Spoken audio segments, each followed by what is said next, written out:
नमस्कार दोस्तों, चाइना पाकिस्तान से नाराज है और पाकिस्तान से कह रहा है अबे साले क्या ये भीख ही मांगता रहेगा। आज चीन को रियलाइज हो रहा है कि पाकिस्तान पर भरोसा करके उसने अपने अरबों डॉलर को बर्बाद कर दिए। कई सालों की मेहनत बर्बाद हो गई। ऐसा मैं क्यों कह रहा हूँ, आइए मैं आपको बताता हूँ कि दोस्तों पहले तो आप ये समझ लीजिए, चाइना पाकिस्तान का कोई फ्रेंड नहीं है। चीन के लिए पाकिस्तान सिर्फ उसको इस्तेमाल कर रहा है। पहला तो पाकिस्तान को हथियार देकर लगातार भारत से भिड़वाया जाए ताकि भारत पाकिस्तान से उलझकर अपनी प्रोग्रेस और तरक्की ना कर सके। दूसरा, चाइना सीपीसी यानी चाइना पाकिस्तान इकोनॉमिक कॉरिडोर के बहाने पाकिस्तान को दोनों हाथ से लूट सके। जी हाँ, भारत से 3 दिन की लड़ाई में पाकिस्तान ने चीनी के हथियार के बावजूद अपनी जो बेइज्जती कराई वो बहुत सी छोटी सी बात है, लेकिन चाइना को असली गुस्सा इस बात का है कि 10 सालों में 27 बिलियन डॉलर लगाने के बावजूद भी उसे सीपीसी प्रोजेक्ट के ढेले भर का फायदा ही नहीं हुआ। और इस प्रोजेक्ट के चलते आज दर्जनों चीनी इंजीनियर्स बलूचिस्तान में लिबरेशन आर्मी के हाथों मारे जा चुके हैं और चीनी और पाकिस्तान की सारी कोशिश के बावजूद बीएलए उसके हाथ नहीं आ रहा है। और सिर्फ यही वजह है कि चाइना 62 बिलियन डॉलर की इन्वेस्टमेंट डूबने के कगार पे है। और मैं आपको बता दूं, यह सवाल यह है कि बलूचिस्तान के लोग इस प्रोजेक्ट को लेकर पाकिस्तान और चाइना से नाराज क्यों है। अब जब मैं आपको इस पूरे प्रोजेक्ट की कहानी बताऊंगा तो आप हैरान हो जाएंगे। सिर्फ इस प्रोजेक्ट की डिटेल सुनकर आपको समझ में आएगा बलूचिस्तान के लोग आखिर क्यों पाकिस्तान से अलग होना चाहते हैं। आपको समझ में आ जाएगा कि आखिर क्यों बहुत सारे लोग पाकिस्तान को चीन की कॉलोनी बताते हैं। आपको ये भी समझ में आ जाएगा कि इस तरह पाकिस्तान को चलाने वालों ने अपने पूरे देश को चाइना के कदमों में गिरवी रख दिया। और अगर आप ये सोचें कि मनोज भाई इस प्रोजेक्ट से हमें क्या लेना देना, तो भारत का क्या लेना देना, तो पाकिस्तान और चीन को जो करना है वो करें, हमें क्या। अगर आप ऐसा सोच रहे हैं तो ये बहुत बड़ी गलती कर रहे हैं। मैं ऐसा क्यों कह रहा हूं ये भी आपको बताऊंगा और ये भी समझाऊंगा आखिर ये 10 साल के बाद भी ये प्रोजेक्ट पूरा नहीं होगा। क्या ये रीजंस कि चाइना आज पाकिस्तान से इतना नाराज है कि वो कुछ भी कर सकता है। लेकिन उससे पहले कि मैं आपको इस प्रोजेक्ट की बैलेंस शीट समझाऊं, दोस्तों इंडियन ओशियन ऑफ है जहां से होकर चीन का और यूरोप मिडिल ईस्ट दुनिया से ज्यादातर देशों से माल आता है। लेकिन चीन को हमेशा इस बात का डर लगा रहता है कि किसी वजह से चेक पॉइंट बंद ना हो जाए तो इसकी इकोनॉमी बर्बाद हो सकती है। दूसरी बात, यूरोप और मिडिल ईस्ट से होकर जब ये सामान मलका स्टेट से होते हुए साउथ चाइना तक आता है तो उसे हजारों किलोमीटर का सफर करना पड़ता है, जिससे टाइम काफी लगता है और खर्च भी होता है। इसलिए चाइना हमेशा से एक अल्टरनेट रूट की तलाश में था और इसी आइडिया के चलते चीन आज दुनिया भर में बेल्ट एंड रोड इनिशिएटिव चलाकर कई देशों में सड़कें बनवाकर कनेक्ट हो रहा है। और तभी साल 2000 में उसके दिमाग पे गदर पोर्ट का ये आइडिया आया। चाइना को लगा कि अगर बलूचिस्तान की समुद्री सीमा के पास गदर पोर्ट बना दिया जाए तो गदर पोर्ट तक चाइना की सीधी सड़कें बन जाएंगी और उसकी बहुत सारी प्रॉब्लम सॉल्व हो जाएगी।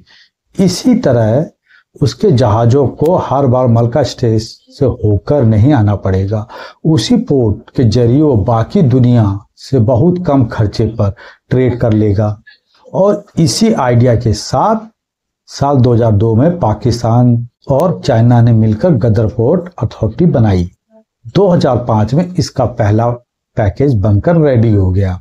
पहले पैकेज को पूरा करने में 250 मिलियन का खर्चा आया, लेकिन इसमें भिखारी पाकिस्तान ने सिर्फ 50 मिलियन दिए।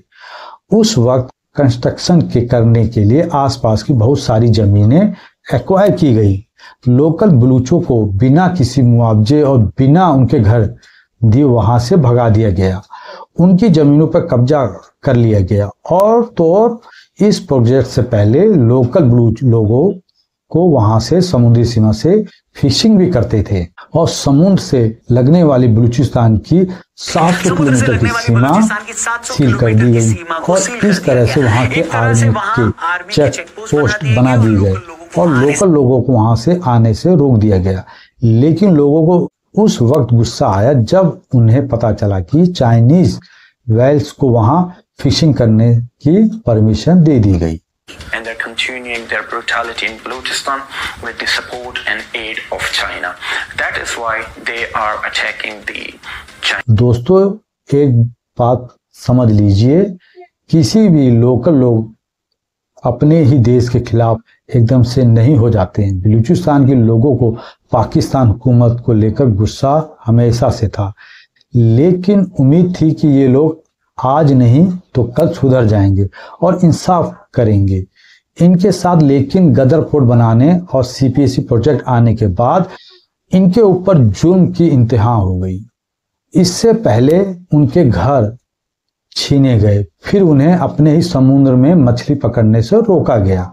प्रोजेक्ट के पास उनकी जमीनों पर चीनी इंजीनियर्स को लाकर बसा दिया गया, टैक्स रिबेट तक दी गई। और यही टाइम था जो बीएलए अपनी लड़ाई को बहुत अग्रेसिव हो गया। बीएलए के लोग अपने हक की लड़ाई किसी भी हद तक जाने को तैयार थे और साल 2010 में असलम बलोच ने अपने बेटों को फिदाइन बनाकर चीनी इंजीनियर से भरी एक बस पे हमला करवा दिया गया और चीनी इंजीनियर उस हमले में जख्मी हो गए। चाइना को उस वक्त तक समझ में आ चुका था कि सीपीए प्रोजेक्ट उसके लिए आसान नहीं है, क्योंकि इस प्रोजेक्ट का 500 किलोमीटर का हिस्सा बलूचिस्तान से होकर गुजरता है और बलूचिस्तान के हालात पाकिस्तान फौज के कंट्रोल से बाहर थे और पाकिस्तान इन बलूची लड़ाकों को कंट्रोल करने के लिए 15,000 फौजी एरिया में तैनात कर दिए और स्पेशल ऑपरेशन चलाए गए। कुछ नहीं हुआ। फिर एक टाइम आया जब चाइना ने खुद आकर इन बलूचों विद्रोहियों से बात की और पैसे देने की भी पेशकश की, मगर बलूचों ने साफ मना कर दिया कि हम अपने हक की लड़ाई लड़ते रहेंगे। हम उन पर 20,000 लोगों के लिए लड़ रहे हैं जिन्हें पाकिस्तान फौज ने गायब कर दिया है और हमें तुमसे कोई डील नहीं करनी है, कोई भी समझौता नहीं करना और हमें सिर्फ अपनी जमीन चाहिए। लेकिन Pakistan in the name of Islam occupied Balochistan in the name of brotherhood and religion.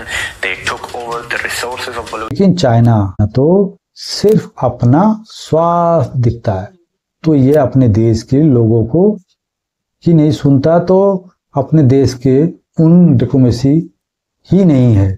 तो उसने खुद तिब्बत जैसे एक बड़े देश पर कब्जा करके उसने अपना स्टेट बना रखा है। उसे फिर भी दूसरे देश के लोगों को कहाँ परवाह थी। चाइना को समझ में आ रहा था वैसे कि अगर वो गदर फोर्ट बन गया तो उसके मिडिल ईस्ट और यूरोप से ट्रेड आसान हो जाएगा, क्योंकि गदर फोर्ट से ही स्ट्रेट ऑफ होर्मुज का डिस्टेंस सिर्फ 400 किलोमीटर ही है और ये जगह पूरी दुनिया ऑयल ट्रेड का हब है और इसी रूट से हर हफ्ते कई मिलियन बैरल ऑयल यहाँ से चाइना जाता है। अभी उसे पूरे इंडियन और पैसिफिक ओशन से होकर साउथ चाइना तक जाना पड़ता है। उसकी प्लानिंग यही है कि वो सीपीए प्रोजेक्ट को पूरा होने के बाद वो गदर फोर्ट से ही ये माल सीधे चाइना तक बहुत कम दिनों में ले जाया जाएगा। चाइना ने ये सब सोचकर ही वहां पर $62 बिलियन लगाने की सोची थी। इस प्रोजेक्ट सिर्फ चाइना को नहीं पाकिस्तान को भी भारी फायदा होता। इस प्रोजेक्ट के बदले चाइना पाकिस्तान में 10,726 किलोमीटर की railway line, modern highway power plant और 820 किलोमीटर तक फाइबर केबल बिछाता और रिपोर्ट बताती है कि 2013 से और 2017 तक चाइना ने पाकिस्तान में इस तरह के 71 प्रोजेक्ट में 27 बिलियन खर्च कर दिए, लेकिन अपने इस इंजीनियर मरवाने और बलूचियों के इतने विरोध के बावजूद चाइना पीछे हटने को तैयार नहीं था। और ऊपर से चाइना के दिमाग में हमेशा यह बात रही है कि एक बार वो गदर पोर्ट तैयार हो गया तो यहाँ से उसका ट्रेड होने लगेगा, तो वो चुपचाप अपने नेवी की डिप्लॉयमेंट भी कर देगा और ऐसा करके वो भारत के ऊपर एक प्रेशर भी बना लेगा। मगर ये सब होने के रास्ते में बस एक ही चुनौती थी कि वो बलूच रेबल्स जो अब भी पाकिस्तान और चीन के हाथ में नहीं आ रहे हैं। और बलूचिस्तान लिबरेशन आर्मी के लोग लगातार चीनी इंजीनियर्स और पाकिस्तान फौज को टारगेट कर रहे हैं। 2018 में उन्होंने चीनी इंजीनियर को ले जा रहे एक गाड़ी पर अटैक कर दिया। इंजीनियर वहां के गोल्ड माइन प्रोजेक्ट में काम कर रहे थे।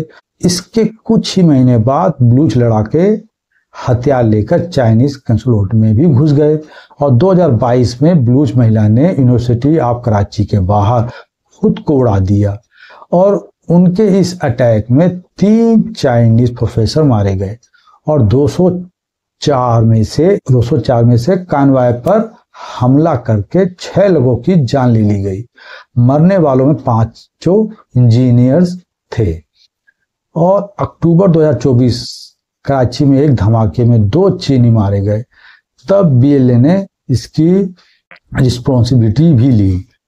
फिर नवंबर 2024 में एक प्राइवेट सिक्योरिटी गार्ड ने ओपन फायर किया जिसमें चीन के 2 लोग जख्मी हो गए। इन सारे हमलों में चीन को गुस्से से लाल कर दिया।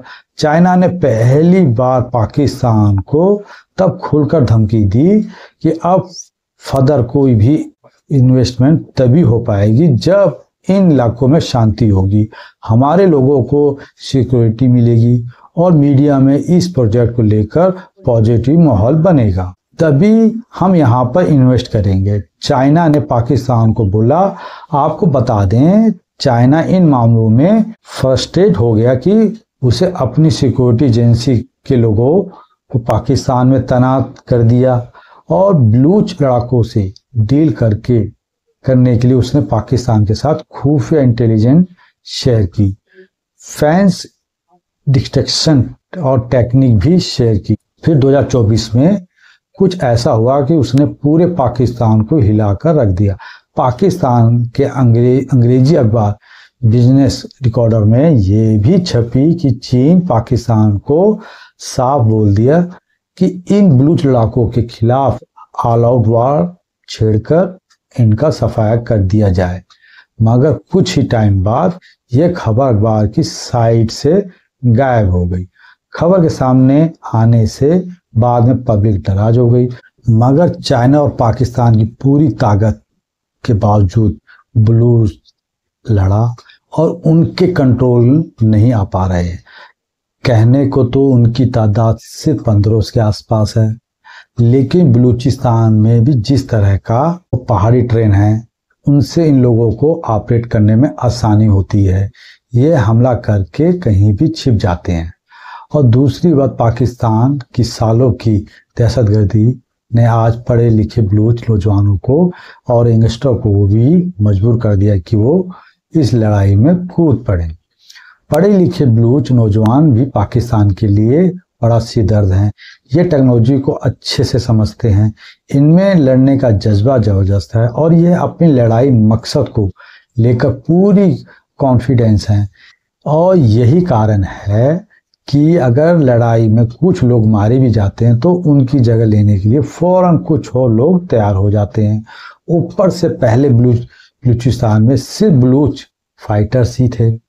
कुछ वक्त ये तहरीक तालिबान भी यहाँ एक्टिव है और वो बलूचों के साथ मिलकर पाकिस्तान फौज को ठोक रही है। तभी पाकिस्तान को चाइना की कोशिश है कि तालिबान को भी इस CPSC प्रोजेक्ट का हिस्सा बना दिया जाए। और हाल ही में चाइना को तालिबान को भी इस प्रोजेक्ट से जोड़ लिया जाए। लेकिन इस बात की गारंटी कोई नहीं ले सकता कि तालिबान इस प्रोजेक्ट से जुड़ने के बाद जो भी तहरीक तालिबान जो कि पाकिस्तान हुकूमत से खैबर पख्तूनख्वा में लड़ रहा है और वो अपनी लड़ाई रोक देगा। और पाकिस्तान और चाइना ने लाख कोशिश करके देख लिया, उन लड़ाकों को खरीदा नहीं जा सकता। और उधर बलूच लड़ाके साफ कर चुके हैं कि उन्हें आज़ादी से कम कुछ भी नहीं चाहिए। मगर सवाल ये है कि अगर बलूचियों ने हमले बंद नहीं किए तो चीन के 5 लाख करोड़ यानी $62 बिलियन प्रोजेक्ट का क्या होगा। ऐसा हुआ तो ना तो वो गदर पोर्ट ऑपरेट कर पाएगा और ना ही CPSC प्रोजेक्ट पूरा कर पाएगा। और चाइना अगर प्रोजेक्ट का फायदा नहीं उठा पाया तो वो पाकिस्तान में अपने सारे इंफ्रास्ट्रक्चर और प्रोजेक्ट को रोक देगा। लेकिन प्रोजेक्ट के फेल होने की बात सोचकर चाइना को घबराहट होती है। और पैसा तो लेकिन प्रोजेक्ट के जरिए ही उसे नया ट्रेड रूट मिलना है, शायद वो भी ना मिले। इस पोर्ट के जरिए अरब सागर में जो उसे अपनी नेवल प्रोजेक्ट बढ़ानी है शायद वो बढ़ा ना पाए। और उधर बुल लड़ाकों ने भारत को पाकिस्तान के साथ लड़ाई के टाइम भी बोला था कि आप पाकिस्तान को ठोको फिर हम इन्हें वेस्टर्न फ्रंट पर ठोकेंगे। कुल मिलाकर बलूच लड़ाई बलूचिस्तान में कमजोर पड़ती है। और ना तो सिर्फ चाइना और पाकिस्तान मजबूत होंगे बल्कि ग्वादर में चीन की फौज आने से भारत की सिक्योरिटी को भी खतरा हो सकता है, ऐसा एक्सपर्ट बोल रहे हैं। इसलिए मैंने शुरू में कहा था कि ये लड़ाई सिर्फ बलूचियों की ही नहीं है, भारत की सिक्योरिटी और भारत इंट्रीगीट की लड़ाई भी है। इसलिए भारत को बलूच लड़ाकों को कमजोर पड़ने नहीं देना है। एक्सपर्ट कह रहे हैं फिलहाल तो ये लड़ाई कहीं से कमजोर पड़ नहीं रही है। इस बात से चीन हर दिन फ्रस्ट्रेट हो रहा है और हमारी कोशिश ये होनी चाहिए कि कैसे चाइना की फ्रस्ट्रेशन को हर दिन बढ़ाया जाए। बाकी आप बताएं आपको क्या लगता है, क्या भारत को बलूचियों की हेल्प करनी चाहिए या इसे दूसरे देश का मामला मानकर उन्हें उनकी ही हाल पे छोड़ देना चाहिए। आप जो भी सोचते हैं वो कमेंट करके जरूर बताना। वीडियो अच्छी लगे तो लाइक करना, शेयर करना और सब्सक्राइब करना। मिलते हैं अगले वीडियो में। नमस्कार।